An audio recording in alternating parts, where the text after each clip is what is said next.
কালিৰ দিনটোত গৃহমন্ত্ৰীগৰাকী আহি অসমৰ ভূমিত উপস্থিত হৈছিল আৰু দুদিনীয়া কাৰ্যসূচীৰে যিহেতু গৃহমন্ত্ৰীগৰাকীৰ যি নিৰ্বাচনী প্ৰচাৰত বহুকেইটা কাৰ্যসূচী আছিল আৰু সেই বহুকেইটা কাৰ্যসূচীৰ সৈতে জড়িত হৈছিল আৰু কালিৰ দিনটোত দেখিবলৈ পোৱা গৈছিল যি বিশাল ৰোড শ্ব'ত অংশগ্ৰহণ কৰিলে আৰু তাৰ পাছত যি তেওঁ বিজেপি কাৰ্যালয়ত যি আচলতে সভাত অংশগ্ৰহণ কৰিলে আৰু তাৰ পাছতেই যি কইনাধৰা অতিথিশালাত তেওঁ নিশাটো কটালে আৰু আজি দেখিবলৈ পোৱা গৈছে যিহেতু খানাপাৰা পশু চিকিৎসা মহাবিদ্যালয়ৰ যি খেলপথাৰ হেলিপেডৰ পৰা তেওঁ ঢেকীয়াজুলিলৈ উৰা মাৰিব আৰু এতিয়া যিহেতু তেওঁ কইনাধৰাৰ অতিথিশালাৰ পৰা ওলাই আহিছে আৰু কিছু সময় পাছতে আহি খানাপাৰা পশু চিকিৎসা মহাবিদ্যালয়ৰ খেলপথাৰত উপস্থিত হ'ব আৰু এই হেলিপেডৰ পৰা তেওঁ পোনে পোনে ঢেকীয়াজুলিলৈ ৰাওনা হ'ব। মোৰ সহযোগী কিংকৰ আছে, কিংকৰে সমগ্ৰ পৰিৱেশটো দেখুৱাব। যিহেতু কালিৰ দিনটোত দেখিবলৈ পোৱা গৈছিল গৃহমন্ত্ৰীগৰাকীৰ যি আচলতে ৰোড শ্ব' সেই বিশাল ৰোড শ্ব'ত অংশগ্ৰহণ কৰিছিল আৰু আজি যিহেতু তেওঁ পোনে পোনে ঢেকীয়াজুলিলৈ ৰাওনা হ'ব, এতিয়া কটকটীয়া নিৰাপত্তা বেষ্টনী গঢ়ি তোলা হৈছে আৰু ইয়াৰ সমান্তৰালকৈ যিহেতু কইনাধৰাৰ পৰা গৃহমন্ত্ৰীগৰাকী বৰ্তমান সময়ত ওলাই আহিছে আৰু কিছু সময়ৰ পাছতে আহি যিহেতু খানাপাৰা পশু চিকিৎসা মহাবিদ্যালয়ৰ প্ৰাংগণৰ যি হেলিপেড সাজু কৰি ৰখা হৈছে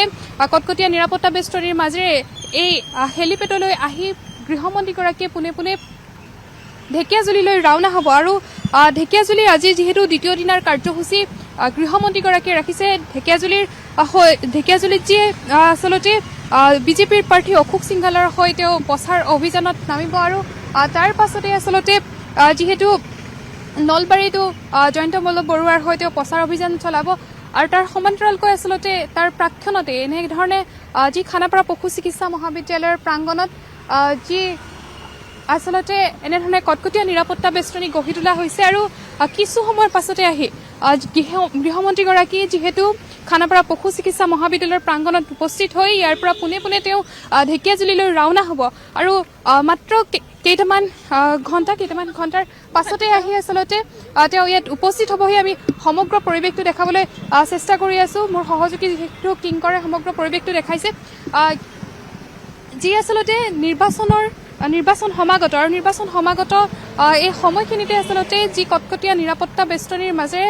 হাই প্ৰফাইল নেতাৰ ৰাজ্যলৈ আগমন ঘটিছে, এই আগমনে আচলতে যি নিৰ্বাচনী ফলাফল সেই ফলাফলতো ব্যাপক ধৰণে প্ৰভাৱ পেলাব বুলি আশা কৰা হৈছে আৰু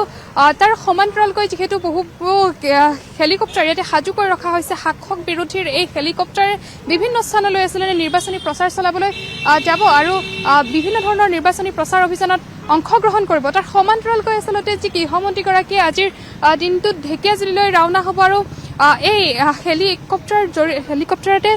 তেওঁ গৈ ঢেকীয়াজুলিত উপস্থিত হ'ব আৰু ঢেকীয়াজুলিৰ বিভিন্ন ধৰণৰ যি তেওঁৰ ঢেকীয়াজুলিৰ যি তেওঁ নিৰ্বাচনী সভাৰ অংশগ্ৰহণ কৰিব, যি অশোক সিংঘালৰ হৈ তেওঁ নিৰ্বাচনী প্ৰচাৰ চলাব, সমান্তৰালকৈ নলবাৰীৰ প্ৰাৰ্থী যি জয়ন্ত মল্ল বৰুৱাৰ হৈ নিৰ্বাচনী প্ৰচাৰ চলাব, সেই নিৰ্বাচনী প্ৰচাৰত অংশগ্ৰহণ কৰিব। আমি সেই সমগ্ৰ পৰিৱেশটো দেখাবলৈ চেষ্টা কৰি আছোঁ আৰু